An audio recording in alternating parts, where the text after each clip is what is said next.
Good evening and welcome to the October 5th, 2023 Planning Commission meeting. First order of business is call to order, and second is Pledge of Allegiance. I pledge allegiance to the flag of the United States of America and to the republic for which it stands, one nation, under God, indivisible, with liberty and justice for all.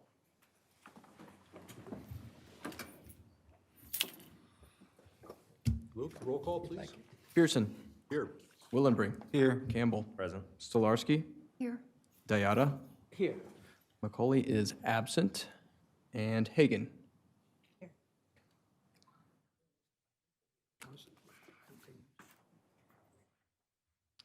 Okay, next is the approval of minutes. Does anyone have any changes or additions to make to the minutes?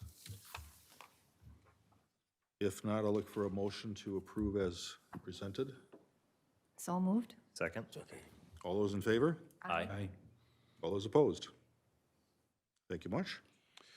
There is no new business tonight, so the first order of business is a public hearing on the Twin Cities Transport and Recovery, Inc., 2741 Geneva Avenue North, Conditional Use Permit Amendment, Alternative Fencing and Screening Materials. Luke, your report first.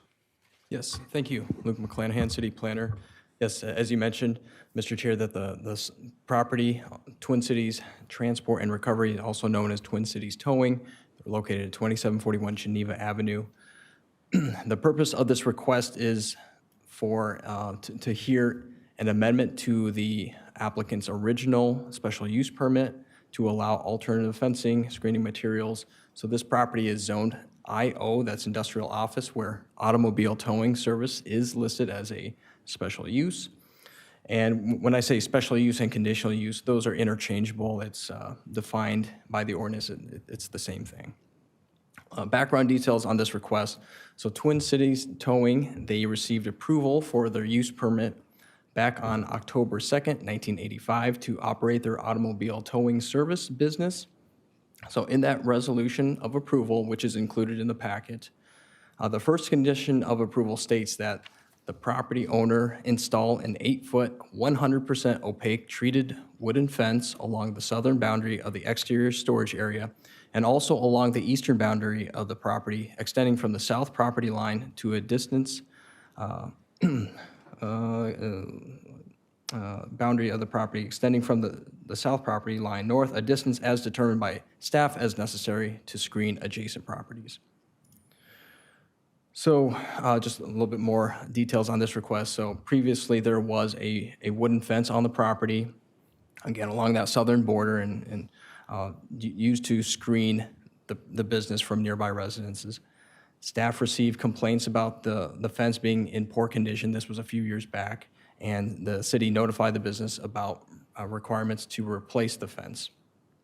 Just a little bit of history here. So on May 2nd, 2020, so this was last year, about a year and a half ago, the city's code enforcement officer notified the business that the original special use permit required a 100% opaque treated wooden fence, 8 feet in height, and that a building permit would be required. So fast forward to spring 2023, this year, the business removed the wooden fence and replaced it with a chain link fence. They did not, however, get a permit for the use.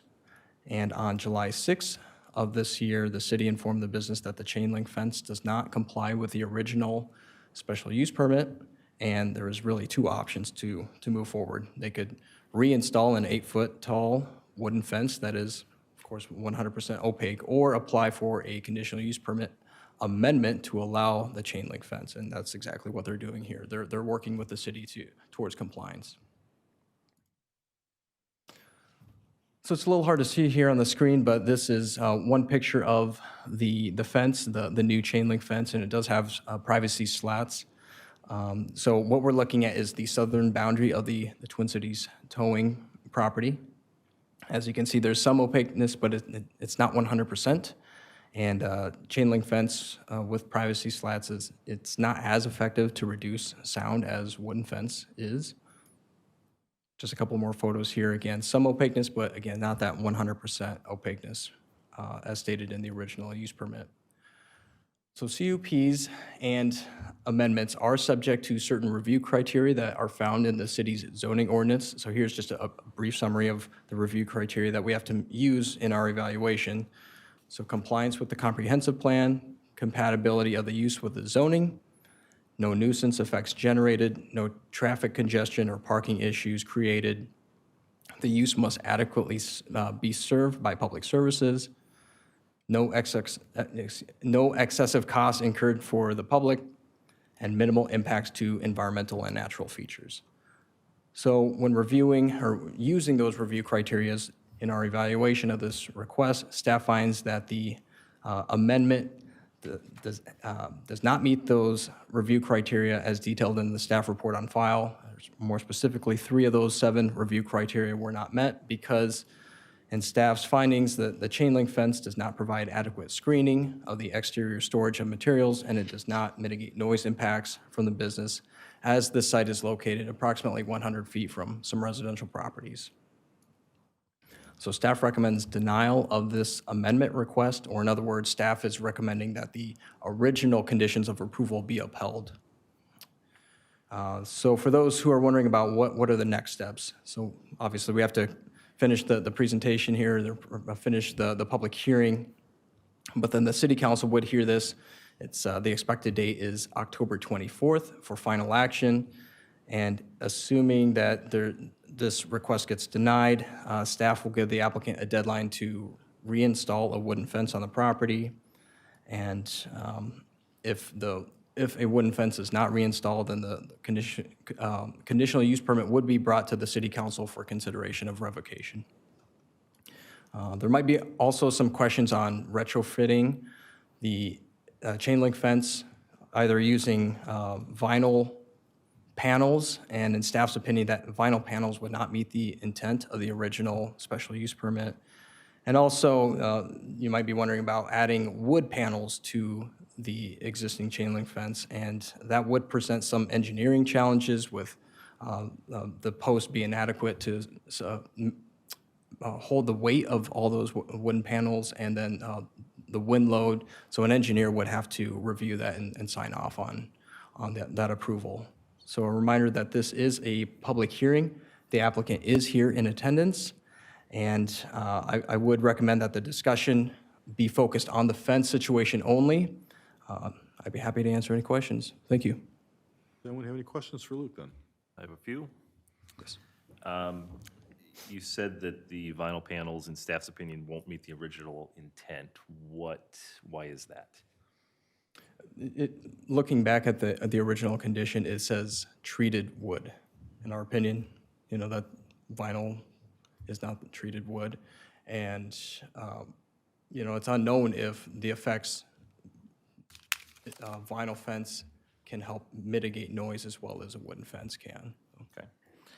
If I might, the original question that I brought up on that was vinyl planking, Vinyl plank, okay. and not panels, but what you use for decks now, which is mostly composite materials. So, yeah, again, in staff's opinion, we feel that would not meet the original intent, and instead it should be a wooden, there should be wooden panels. And then in the applicant's narrative, there's a comment here that they had a discussion with Ken Mavison about their proposed plan. Do we have any record of, like any written record of any approvals that he gave them or anything like that? Or for all we know, it was just verbal conversations? I do have documented emails from our code enforcement officer here, and yeah, like I mentioned, this was, from the correspondence I have, very clear that the original resolution, he stated that the conditions from the original resolution, which again, 100% opaque wooden treated fence, 8 feet tall. But you have nothing that shows that he agreed that a 10-foot chain link fence with vinyl inserts would be, or the vinyl strips would be acceptable? Right, I haven't seen any, written document, Okay. or written correspondence, I should say. Okay. I guess my question was, in the narrative on it says on May 17th that Ken, from the code enforcement, before the installation occurred, to confirm the updated fence, that the solution would work. So that it states that he said that its solution would work. So it kind of appears to me that they agreed that, yes, this would be, because it's 10 feet instead of 8 feet, and then and it looks like in your narrative that that's what transpired. This is the applicant's narrative, though, not Oh, staff's it narrative. is, you're right, I'm So sorry. that was why I was, Okay, why I was asking the question, okay. because if the applicant has that written documentation, then I think that would be Okay. important for us to see, but if staff doesn't have any record of that, then Okay, then we'll ask. Yeah, it's unfortunate you don't, because the other statement in there does have bearing, and that is heavier wood fence was due to ground being too soft to support the weight of the fence. That's a question, I guess. Your question. Does the noise from the business currently violate or city noise ordinances?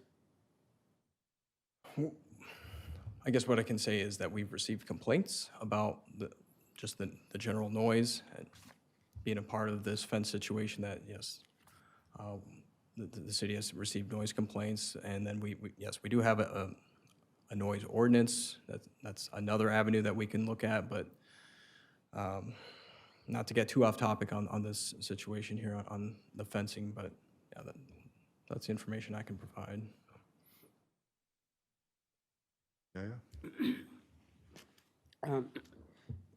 I have a couple of questions. So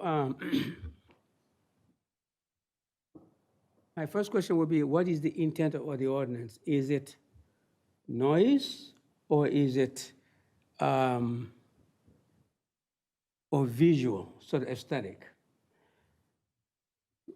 From what I'm hearing you say is that you have not done a noise evaluation to see if it meets the city noise ordinance, if it is in violation of that or not.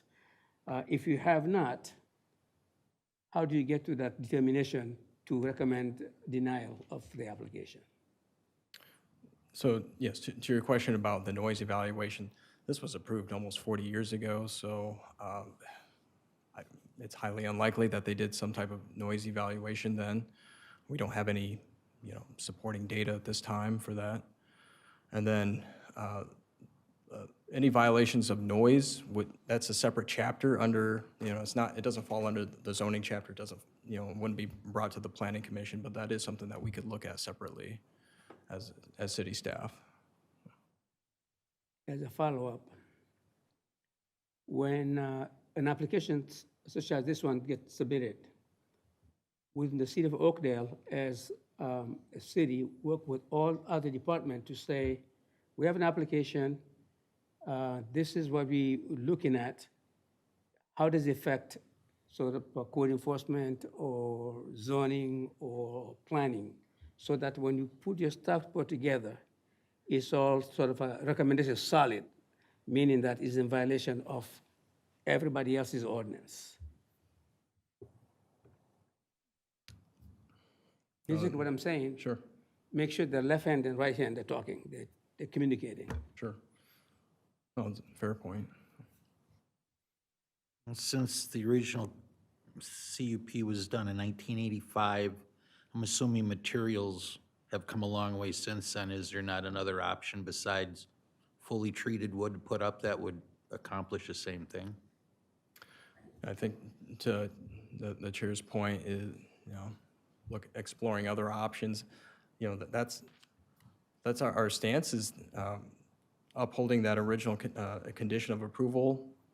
We're looking for treated wood fence. If the planning commission wants to propose something else as some type of other alternative, you can certainly do that. You can certainly recommend that to the city council, but yeah. Yeah, in looking at the original resolution, the guiding statement really appears to be 100% opaque. So The wood is a mention of materials, but the 100% opaque is what I think is important. And just looking at it, it looks like it's equivalent to about a 20% opaque visually, even though it's probably 70% shaded. But that's the guiding principle that doesn't seem to be met to me. Would it be prudent for us to open the public hearing before we have some dialogue amongst ourselves? Because I've got some, If you've got more questions of Luke, I don't have otherwise, questions yes. for Luke, but I'd like to discuss some things amongst ourselves. Okay. At this point, I now open the public hearing. If the applicant is here, we'll hear from them first.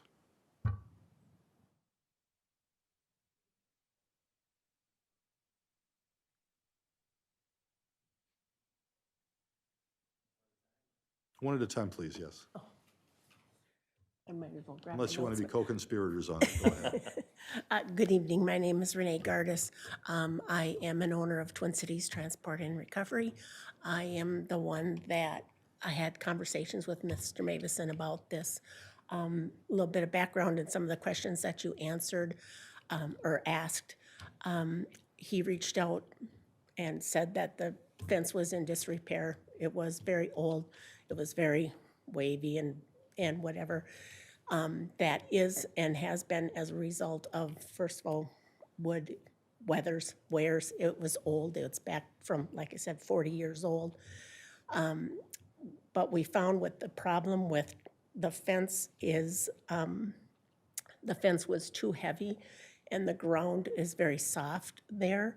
And so when the wind comes through, the wind just grabs it like a sail and pulls it over. We've repaired it. We've had barriers on the inside. We've tried pouring extra concrete supports in there.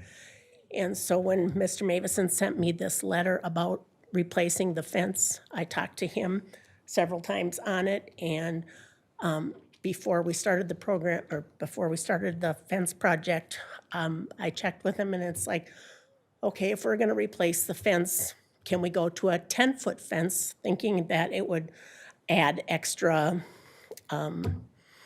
screening for the neighbors so that everybody would be happy with it.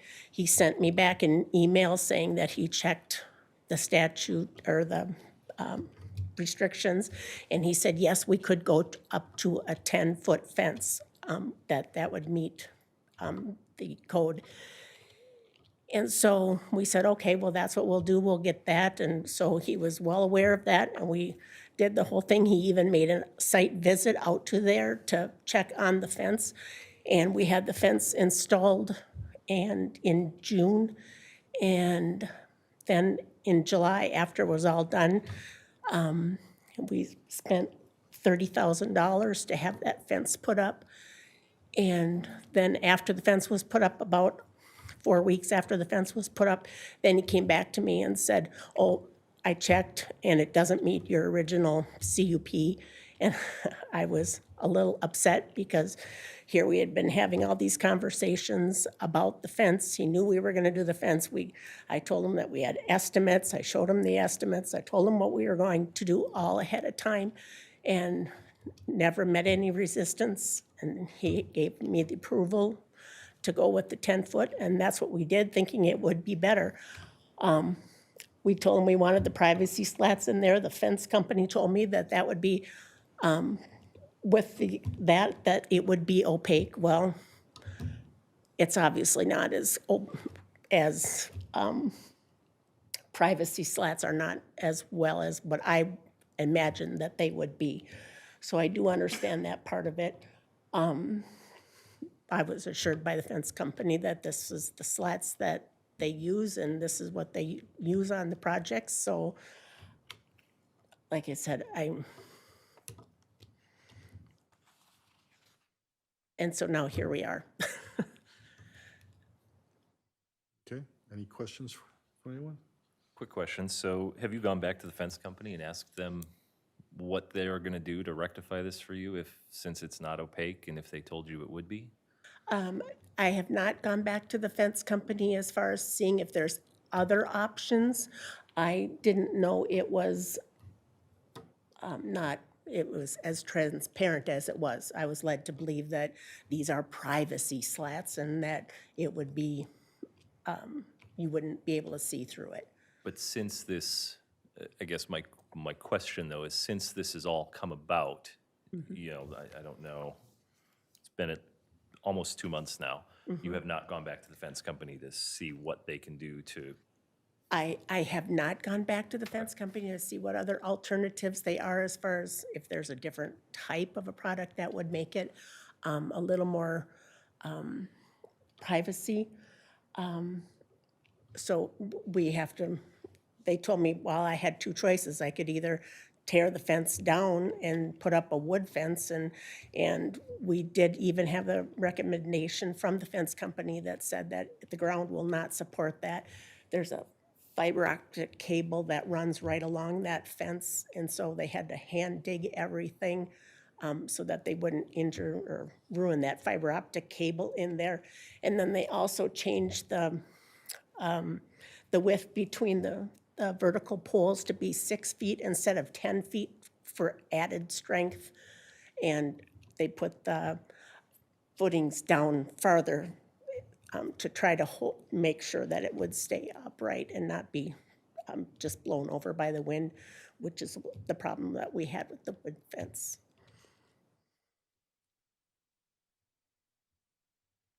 Anyone else have questions for her? Thank you very much. If there's any other member of your organization would like to speak, we'll let them speak next. Okay, thank you.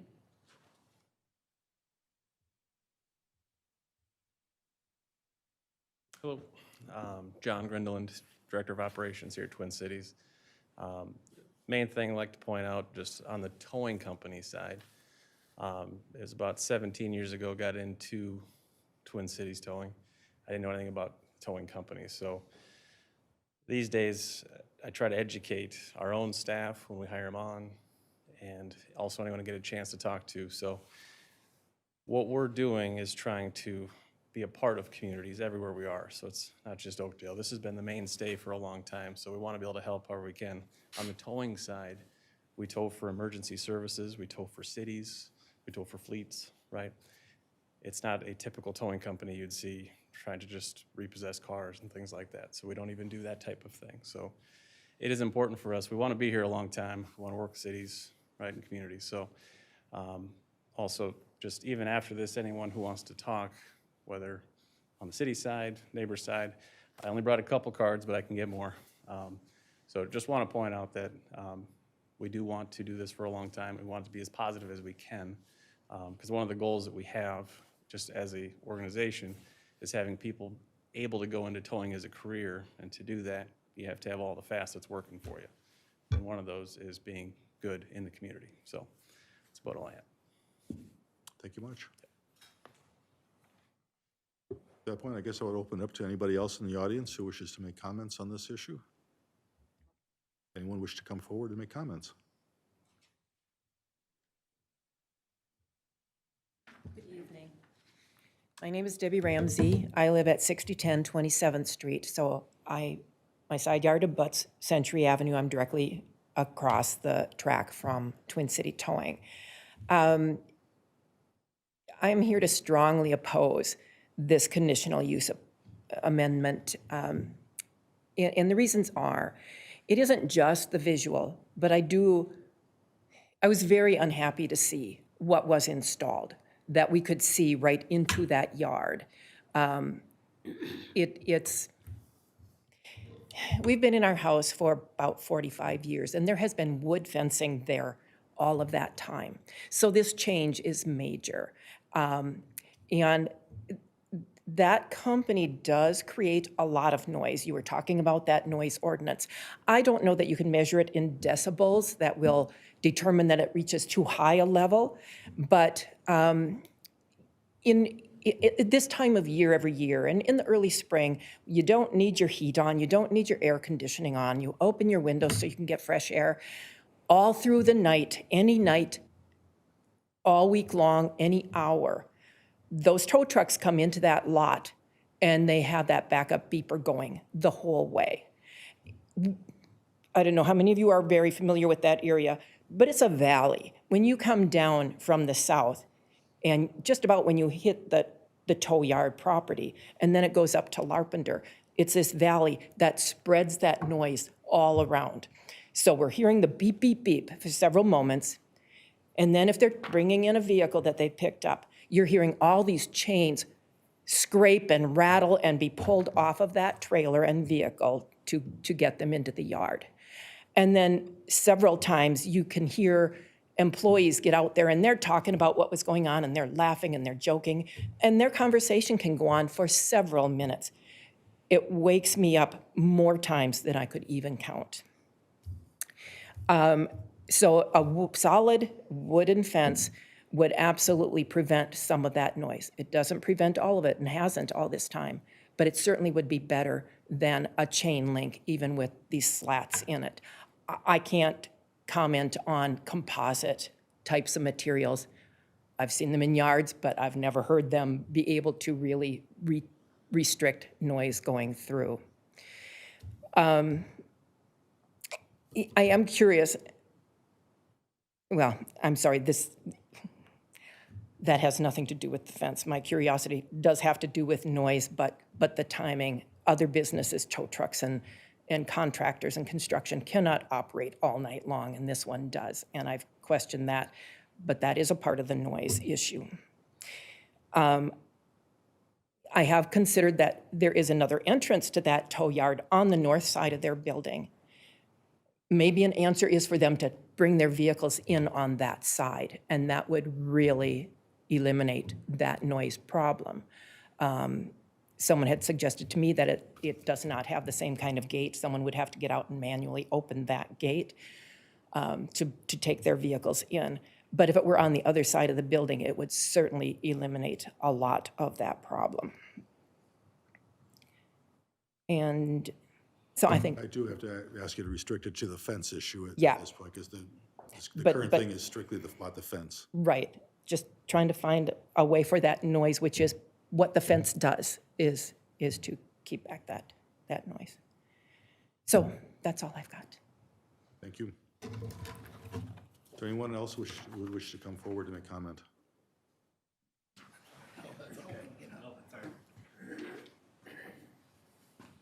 And again, I should have mentioned it earlier, we are restricted to just about the fence. That's the only issue before us tonight. Okay. So if you'd restrict your Don comments to Gangle, 6026 27th Street. My yard faces right into their towing yard.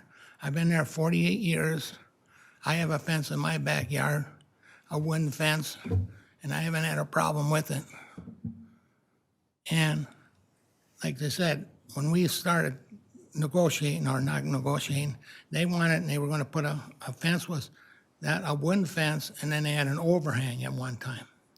That's what also was in there. And then the overhang started coming down, and then we started talking to them about it. Well, you know, we're gonna get this fixed and all that. And then all of a sudden, the fence, and we call about the fence. It gotta get repaired, you know what I mean? And I guess the wooden fence, like this here, is a lot better than watching people climb the cyclone fence and go in there and steal cars out of there. I called the police a few times.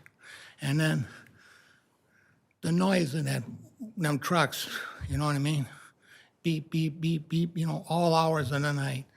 Anytime. It's like if I pull in front of your house with my car and go beep, beep, beep, beep, you know, you would recognize it.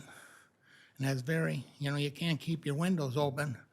And then at like 6:30, I think, 6:30, 7 o'clock, it's like an alarm clock. They back their vehicles out of that building, you know, to go to work, which is understandable. But it's like an alarm clock. They just wake you up. It's very annoying. And that wooden fence, mine been up, I've been there 48 years. And then the light that comes through it, shining through it, the headlights and all that. And like I said, the chains, and it just, the wooden fence helped, but not 100%. But I mean, we you know, talked a lot of times, you know, about getting it fixed. And Ken said, we're working on it, we're working on it. And months go by, 6, 8 months go by. And then, well, we're still working on it. But, and if they had to dig the fence poles for the chain link fence, they can sure dig the holes for the wooden fence. At least I did. And mine been up almost 44 years. And mine's still standing. Yeah, I understand the ground is soft and all this and that, but that was up for quite a while before it started to deteriorate or whatever, you know, they're saying it did. But when they had the fence like that, and then we had that overhang, that really helped. Because you wouldn't see all them lights shining and all the noise, you know. The noise is just, and the place is getting bigger and bigger, because when we first got it, they were supposed to have so many cars in and so many cars out. And now it's getting bigger and bigger, and it looks like through that fence, it looks like a junkyard. You have company come over, and they look out my window and they go, "What do you got back there, a junkyard?" I mean, it's getting a disgrace to my neighborhood and my value of my house, I believe. And they agreed to put that fence up. That's the only way. And then so many cars in, so many cars had to go out. In the wintertime, they could store a few more in there. And that went through the wayside. You know, because if you look in there, I don't know if you ever go by there, but, and then to me too, to the fire station, in the wintertime, I don't know how, if a fire broke out in there, how a fire truck would get in there. There's so many cars in there. Thank you very much, sir. So that, you know, the wooden fence got to get put back up. And maybe look into the other ordinance, what they signed, what they agreed to with us. Thank you. Is there anyone else who wishes to make comment?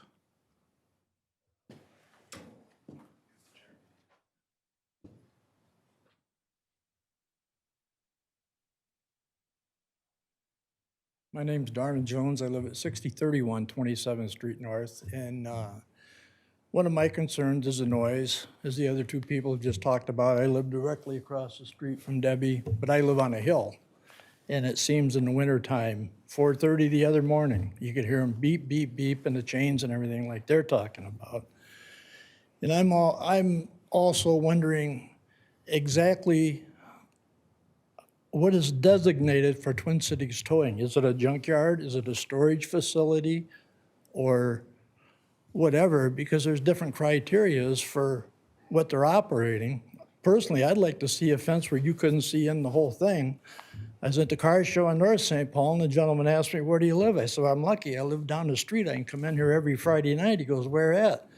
I said, "Just south of the railroad tracks." "Oh, by the junkyard." And it took me back from it. I said, "Junkyard?" And I said, "Oh, Twin Cities Towing?" He says, "Oh, yeah, that's the place." So, but the noise is a big concern and how it looks. If you come down 25th Street and look to the right, you can see every vehicle in there. So, but that's all I have. So, thank you. Anyone else wish to come forward to make comment? I'll ask one more time. If there's anyone else who wishes to come forward to make comment, please do. Or I will close the meeting, close the public hearing portion. Seeing none, close the public hearing, bring it back to the commission, and you had some more questions. Just some thoughts. You know, as I read through the initial special use permit, it seems pretty clear to me that the concern was around visibility. There's nothing in here that says anything about noise. That being said, because we're here to amend the conditional use or a conditional use permit, it effectively opens up the door for us to now bring noise into the conversation. And, you know, that may be unfortunate for the applicant, but it's just kind of the nature of how these permits work. You know, had they rebuilt a wooden fence, we wouldn't be here. Noise wouldn't be on the table. But I think it's in our purview to take that into consideration. That being said, I'm not hung up on, excuse me, that wood is the driving force here. To me, it's the intent, geez, almost 40 years ago, was the opaqueness. You know, making sure that we can't see and the neighbors can't see into the yard. I think there are materials out there. I know in my previous work, you know, used to developing pickleball courts for Lifetime. You know, we would put a product in called Acoustifence, which was opaque. You couldn't see through. It had noise canceling properties or noise reducing properties. You know, you could put that on the back of that fence and I think get that opaqueness that we're intending or driving to. So for me, I don't know that I'm hung up on, it has to be wood, but I do think something needs to be done to get back to that 100% opaqueness. And again, I think it's, I think for us to put in a noise qualifier or have council to put in a noise qualifier would not be out of line, based on the comments that I've heard. Given the fact that noise would probably have to be addressed more from the council or from staff first. But the other issue that's been brought up that the wooden fence resolved, that the slats don't, is visual light pollution. And we do have ordinances for that that are in existence, which I'm guessing, given the translucency of this one, would not be met by the cyclone fence. But it's not directly on this, but it was a major change that now they can see the headlights very easily at all times of the night. So there is a product that she should be able to go back to Able, and they should be able to, you could, I mean, personally, I think regardless, I'm frankly a little, I'm surprised that it's been 2 months since this issue, or over 2 months since this issue's been raised, and they haven't gone back to the fence company. If they were told, oh, this will satisfy the city, you'll have that 100% opaqueness, which obviously they were aware of, and that's not the case, that'd be the first call I'd make, is to the fence company saying, what are you going to do to fix this? It didn't meet my It didn't expectations meet- and requirements. Exactly. that the city asked me for. Yep. Yeah. Well, that would be something that staff would have to reinvestigate, I guess, would be composite material allowance. And I know you've made this statement that after my question, you didn't think it was appropriate, but I wasn't, I was thinking in terms of slats like the decking material, essentially the equivalent of lumber, but it's composite. The other interesting question, though, is the depth at which the posts uprights would have to be sunk with but that's an engineering thing that's, again, out of our purview. I wonder if, I'm just thinking through this, it's not our job to solve this for the applicant. And based on what I don't know that we want to get into trying to parse a CUP with, you need to do this and you can explore that.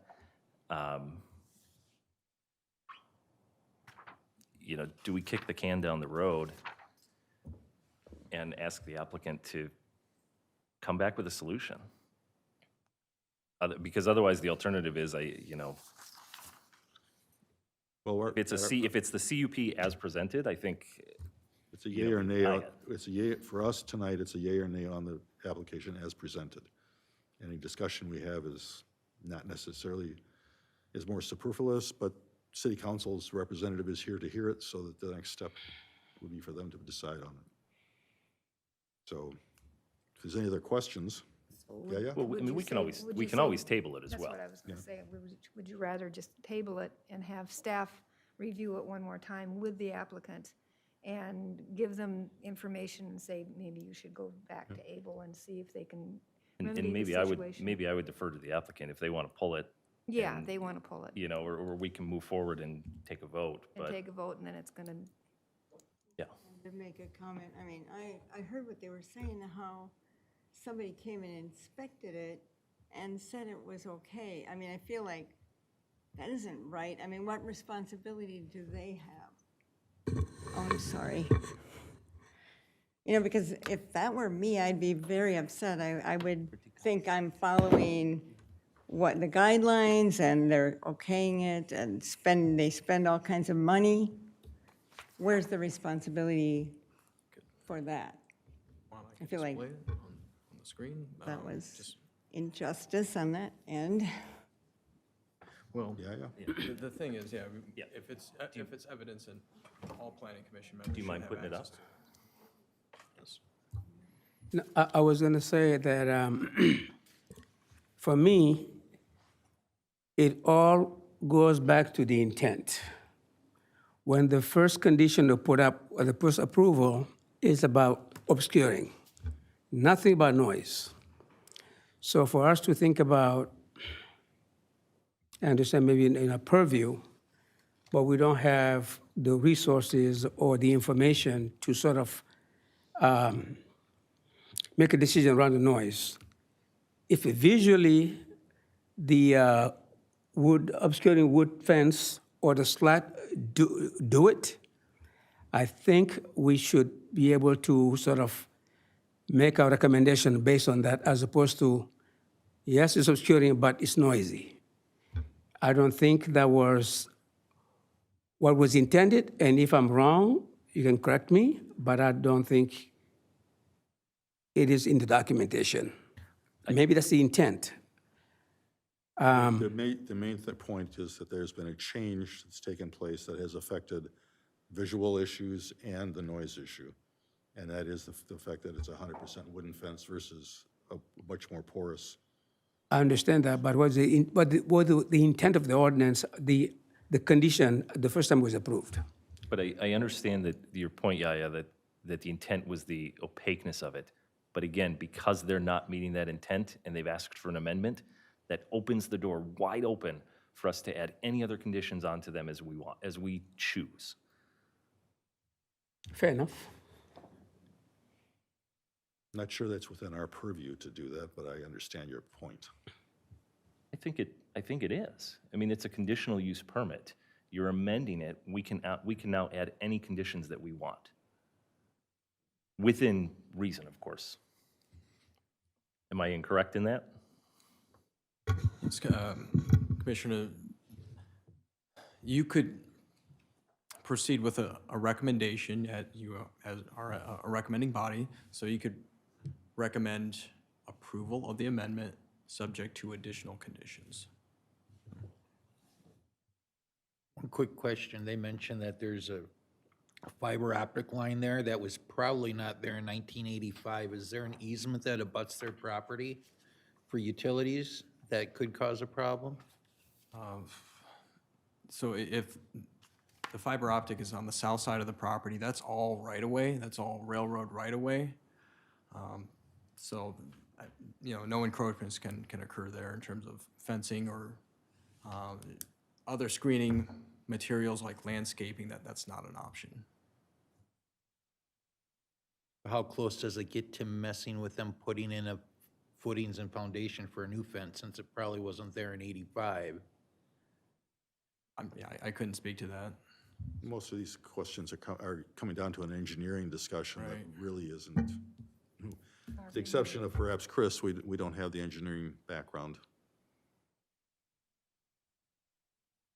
I would add that I think something for staff to consider is to look at our section 19.4A on general noise prohibition. Right now, it's fairly vague. And I know in a lot of the municipalities that I've worked in, there's very specific language around decibel levels, times, averages, so a lot of communities.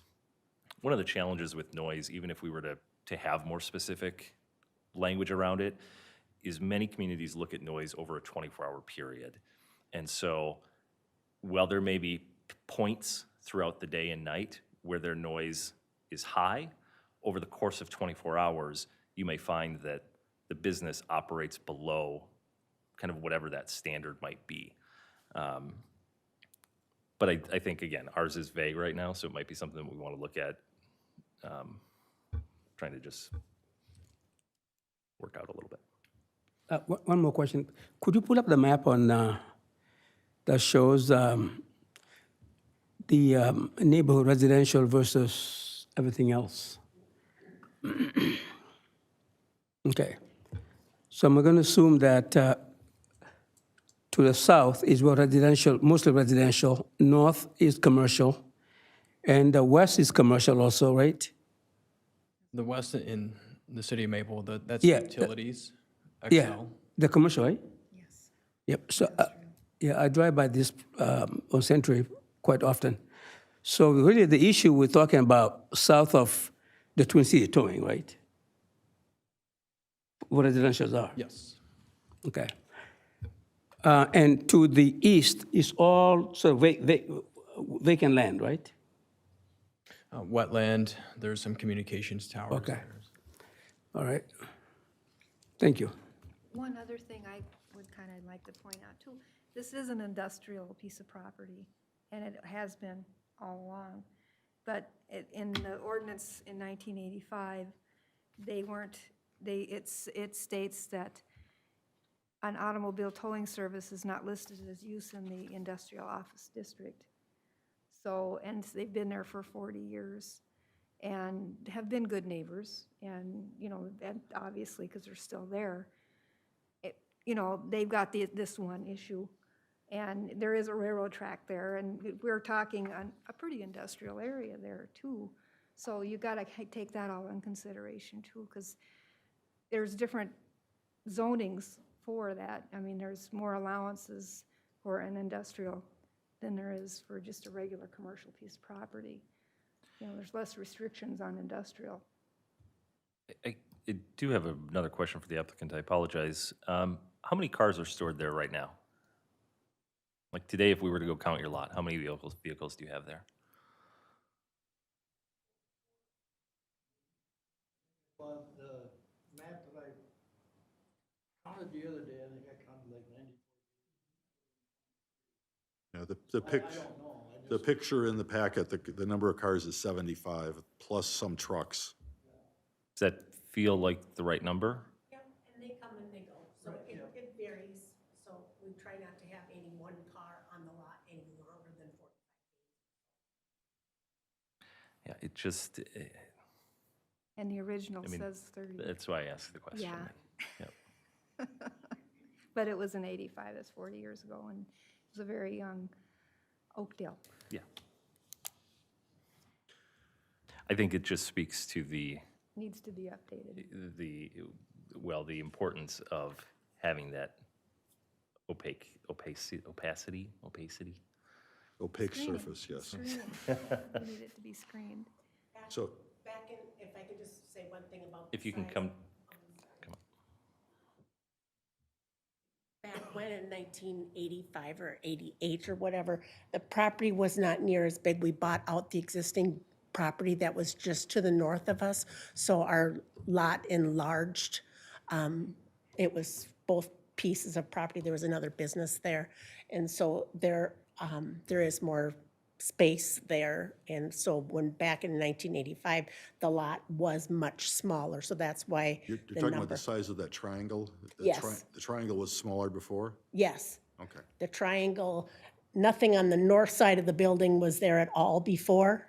So our property used to be just not even half of that. Then there may be some other governing policies about the number of cars. You do, on the south side, you do have about 25 cars right now in the picture that we have, so. Right, and that's about what fit in the size of the property before. To me, it comes back down to, there's been a change. The change is not compatible with what was originally stated. The noise issue is kind of aside because it's outside of the scope of this particular request and change for the ordinance. So I guess I'd look for, do we table it, deny it, or approve it? Anybody have an opinion on those three options? I think table, and let staff work with the applicant a little further, and then bring it back. I would agree with the table. Any other opinions? Well, I am okay tabling it, but I think the main issue is the screening. If we could move forward, my recommendation would be that they screen 100% the southern part where the residential buildings are, and then sort of leave open the area to the north and to the west and to the east where there's no residential. I think would be a good compromise being sort of like a State Farm, be a good neighbor sort of situation. But the options we have available to us are yea and nay on the change request or tabling. And the tabling gives engineering an opportunity to talk to the company again. Then table it then. I'm okay with that.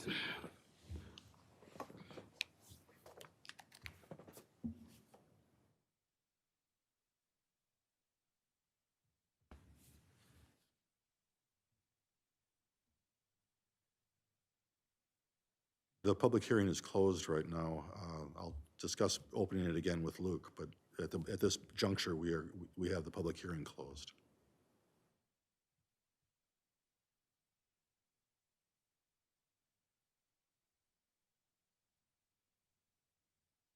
And we're waiting for the obvious discussion between the city council representative and the city planner, so. And I'm just not sure of procedure. I'm not sure that tabling is an option. From the planning commission perspective. Oh, okay. And I think, I don't know, I guess, That's my something understanding I with, have to think about. my understanding would be with Then it Robert's would go- rules, anything It would can go be to the tabled. city council and you guys can decide. Yeah, that's my understanding procedurally, and I apologize to everybody, but. It's not something we haven't done before, though, is tabling. That's why it was brought up by some of the others. I'm done. I guess we'll look to staff to tell us what we can do. If we can't table it, then somebody will make a motion and we'll take a vote here. I guess if you're asking for my opinion on this, you are a recommending body. So the final action is going to be made by the city council, of course.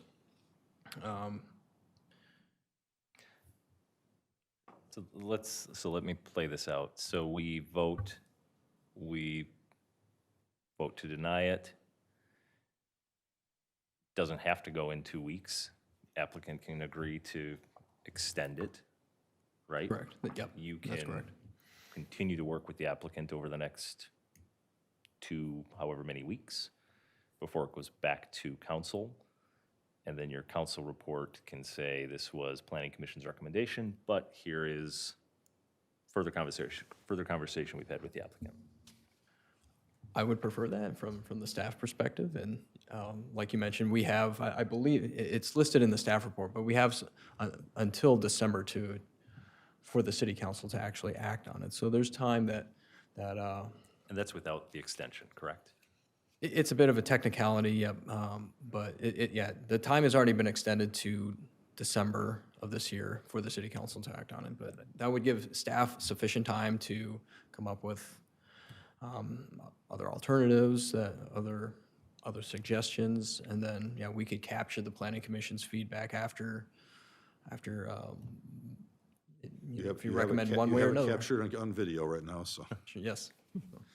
Okay, at that point, there was someone from the neighborhood wish to make comment, but I think since I'm guessing that their comment is to deny the motion, and I'm guessing that that's what's going to happen here, I'll let it be that we proceed to making a motion. I will make a motion to recommend denial of the CUP amendment for alternative fencing and screening materials for Twin Cities Towing at 2741 Geneva Avenue North. Second? Second? You're seconding it? Yes, I'll Okay. second it. All those in favor? Aye. Aye. All those opposed? No, Motion to deny is passed with one or two. Okay, so that was a motion to deny. Motion to deny. Okay. well, she's not sure. Could you explain so she understands? I don't know what to look, do I have to make a choice? Because I'm a little Yes. torn. It's You have to make it's a a choice. binary choice, yes. Okay. Should we do a vote by roll? Yeah. I didn't hear clear evidence here, so. Okay, roll call vote is called for. Pearson. Yes on the motion. Willenbring. Yes, on the motion. Campbell. Yes on the motion to deny. Solarski. Yes on the motion to deny. Diata. No. Hagan. I guess I would say yes to deny, but it's a lot of thoughts. Okay. Moving on to other business, planning and development update. Luke? Yes, so the next city council meeting, I believe, is on November 2nd, and then we do have a couple items. There's a site plan and PUD amendment request for a child care center, and then we also plan to bring you the draft shoreland or overlay zoning ordinance to you as well. So expect a meeting in November, and that's all I have. City Council, Councilmember Ingebrigtson. I have nothing major to report, but I'll take any questions. When do, I just sorry. want to clarify something. I'm not sure they know what the motion is. Is it denied, or is the recommendation denial, or is that? Motion is to deny the request for a change in the, how was it phrased? But it was a motion to deny the application for alternative fencing and screening materials right now, as stated now. Okay, I just want to make sure that the folks are clear on that. I'm not sure that they know what the decision was. Thank you. Timing on, I think, Public Works, the new facility that's starting before the police department. What's the timing on all of that? That's a good question. They're still working to get the site fully clean. Is that correct, Luke? That's my understanding. Yeah, mine as well. Working And the timetable on that is a little bit iffy. I think, I want to say the hope, Luke, was April, correct? That was done, and then construction could begin next April? Am I, That timeline seems consistent from what I've heard. okay. Yeah, I haven't had conversations on it in a couple months, but that was my latest understanding. Good enough for me. Okay, Thank so, yeah, gonna be a nice place, by the yeah. way. Any other questions for Jake? Thank you, sir. Thank you. We are at adjournment. Anyone make a motion to it, or should we just accept it? Accepting your power. We stand adjourned. Thank you very much.